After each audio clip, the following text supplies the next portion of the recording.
যখন আপনার নামে কেউ বদনাম করে আপনার সামনে কিংবা আপনার পেছনে, আপনার প্রথম কাজ হচ্ছে আল্লাহকে ধন্যবাদ দেওয়া। পড়েন সবাই সুবহানাল্লাহ।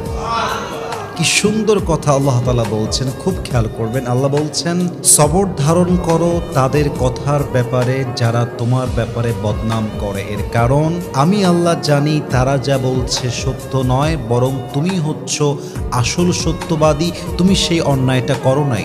এবং মাথায় রাখবা, যখন তোমার নামে কেউ বদনাম করে তোমার লাভ হচ্ছে দুইটা। এক, তোমার সমস্ত গুনাহ তাদের আমলনামায় চলে যাবে এবং তাদের সমস্ত সওয়াব তোমার আমলনামায় চলে আসবে। সুবহানাল্লাহ।